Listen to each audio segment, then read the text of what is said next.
All right, if we look at the controller tab, if we look at the controller tab and we go down to edit button layout, if we look at the button layout, it says default flipped. I think default was using the triggers, but we don't want to be using the triggers. So yeah, we were using the triggers, but we don't want to be using the triggers. But this is all subjective. It's up to you if you want. But I'm going to give you an example of why I use default flipped, and it has to do with the program called Aim Labs. It's on PC, but they allow you to use the controller. And I was doing some tests. I was doing shooting bots and targets, trying out triggers, flipped, um, and at the end they give you a percentage of how well you did, and it turns out that default flipped is actually more accurate than using the triggers. I don't know why this is. Maybe it's because of me. Maybe because my hands are small. I don't know. But for sure, default flipped is does better than holding the triggers. And it's actually a lot more comfortable too, because if you're pressing on those triggers, eventually your finger gets tired. Is what I felt when I was doing some of the exercises. Um, and default flipped is just so comfortable that I'm just not going to go back. And the scientific evidence is there as well to back it up. So yeah, default flipped is the way to go if you can help it. I think it's beneficial for this tutorial. So go ahead and check it out. Let me know if it's good for you in the comment section. And uh, yeah, or what you can do is just download Aim Labs on Steam and try it for yourself. Um, so let's go on to the next thing.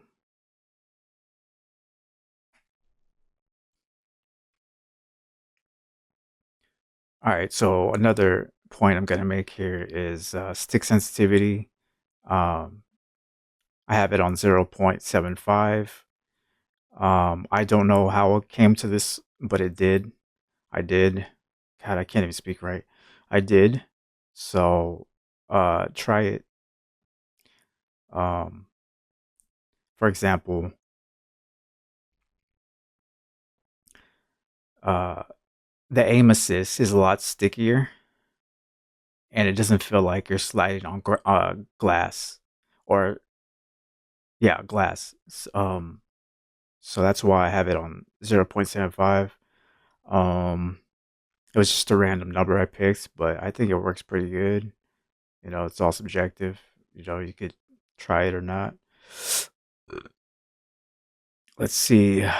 Dead zones. We're gonna keep that left stick on 0. We keep it at 0 because um, you'll be able to stray faster and move faster without hurting your thumb. And then the right stick minimum, um, the reason I have that is because I think default is okay for the right stick. You're not really using too much of your thumb, and it just feels more comfortable when you're trying to center. And again, you're not slipping all over or whatever. I don't know, slipping on glass. Yeah. So again, if we go to the aiming tab and go to sensitivity multiplier, if we go to ADS sensitivity multiplier, I have it on 105. That's just what I have it at, but it's okay. It's pretty good. If we go to aim in advanced settings, I have it on instant because gradual and zoom are just not good, um, as my tests showed. And here's another important thing: um, dynamic aim assist. And the reason for that is because if you do like a 180, and a target is in front of you, it'll slow down, so you can hear your shots and it doesn't go past the target. Same thing when you try to do a 360, it'll just slow it down. Now, if you're using standard or linear, um, yeah, it's not going to be as potent or as strong as dynamic. So use dynamic for sure. A lot of pros are using dynamic as well, so it just makes sense. It's very snappy. You can snap on your enemies a lot quicker than you can with linear or standard. So yeah, just go use dynamic. Let's see what else we got here. Sprint assist, keep that on. You want to keep it on because if you're going to be strafing, if you're going to be sliding all over the place, you don't want to be clicking on the left stick. It's going to hurt your thumbs. But again, this is subjective. This is so what I feel. It could be different for you. I don't know, but that's just how it is for me. So that's why I keep sprint assist on all the time because I don't want to be keep pressing buttons and then you know screwing up my momentum or train of thought or whatever it is that pops in your head sometimes. Let's see what else do we have here. Um, I think that's it for the controller side. Now let's go to the graphics. I have a 2K monitor and my refresh rate is 120 hertz. Fidelity strength is 50. Keep that on 50. On demand streaming is optimize. View. This is also another important tab. And the let's see. So I keep my point of view or FOV field of view at 90. Um, the reason is because I had it on 110 and above. So if you have it on 110 or above, you're going to start getting lower frame rates and artifacts, like it says in the bottom right. So keeping it at 90 is pretty good if you want that clean 120 hertz and you don't want it going all over the place. If you want a better picture, if you don't want to get annoyed by all that stuff, and if you want the target to be quicker, bigger, 90 is the way to go.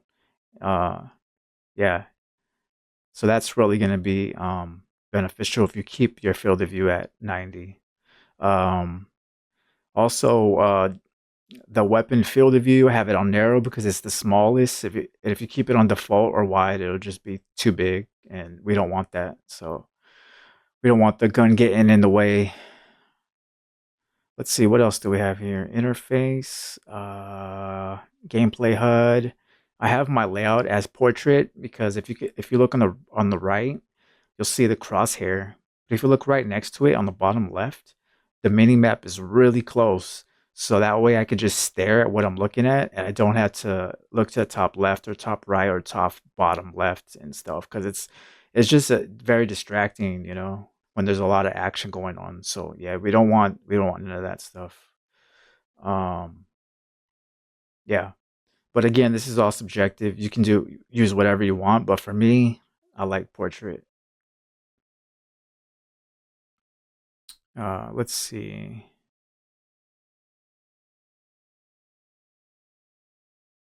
Crosshair, crosshair dot. I have that on.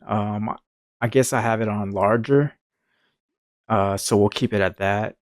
Um, I might change it down the road, but I don't know yet. But for sure, keep it right now at larger. That's best for this example, for this free for all tutorial. Let's see. I think that's it. Now we can go to the other stuff. So I'll be right back.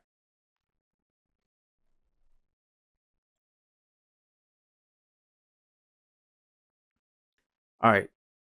So the first thing you want to do is called centering.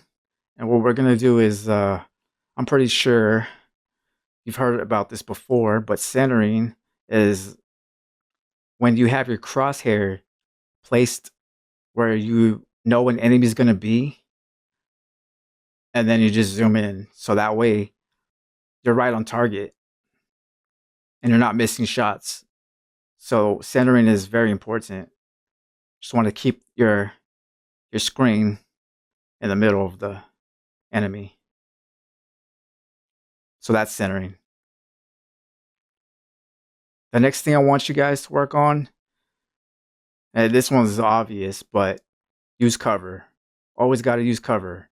Even if something doesn't feel like it's cover, like for instance, this wall right here, just hug it. You know what I mean? Hug the wall. Don't be out in the open. Like this. No, no, use cover. Use that. Peek it. You know what I mean? Peek it, peek it, peek it. You know what I mean? Like just do something. Even if it's like out in the open, but you use this thing right here. Just make it harder for the enemies to hit you. So that's using cover.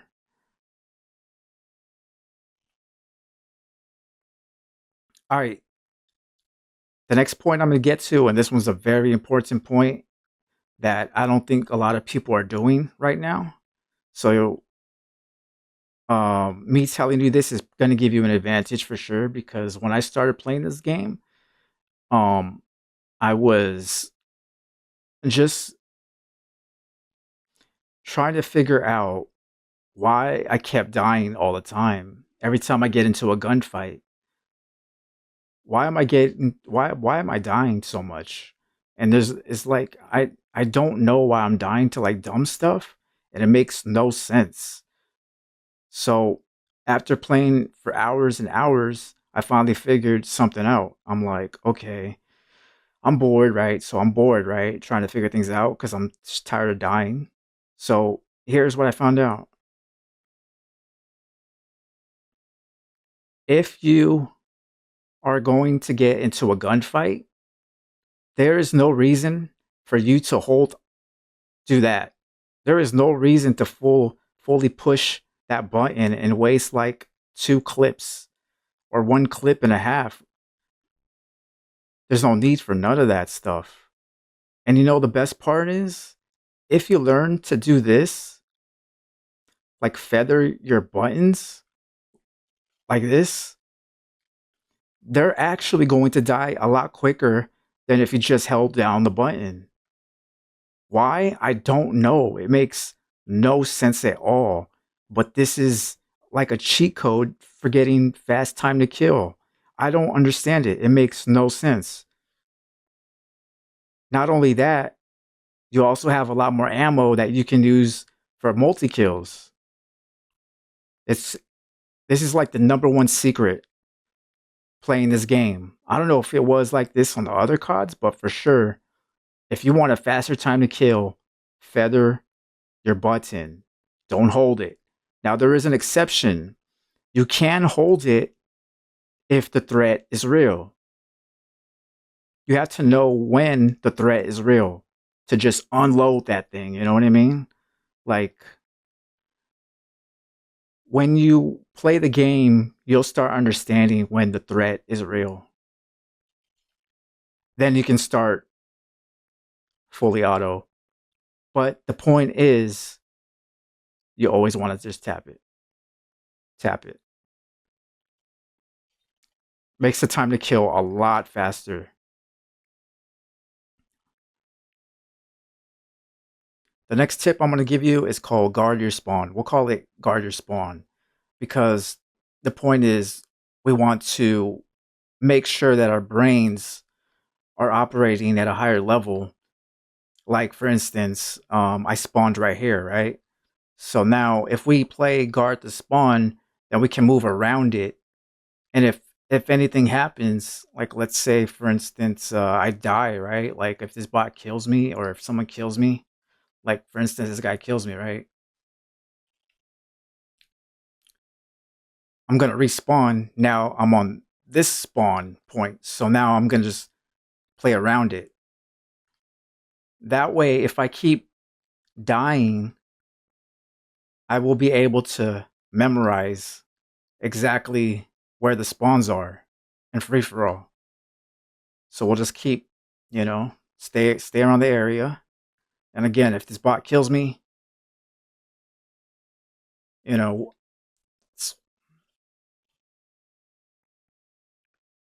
now I'm over here, right? So now I'm on this side of the map.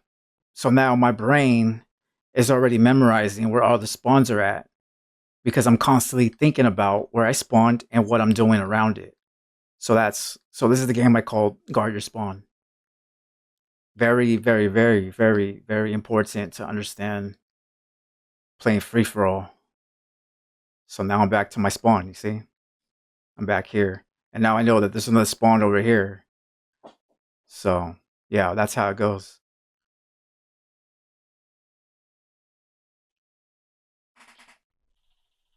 And I think that's going to be the last point that I make in this tutorial. And yeah, I hope you guys remember this is all subjective. This is my opinion. These are my settings. So if you want to try it out, try it out. Let me know how it goes in the comment section if you like it or not, or if you have something that I missed about free for all. Let me know in the comment section below. But yeah, I'm gonna be sticking with this for sure. And if you want to add something to your repertoire, if you didn't have it already, maybe you have like your own style, but you found something out in this video, then drop a like and let me know in the comment section how you feel about this. All right, so I'll just leave it at that. Thanks for watching.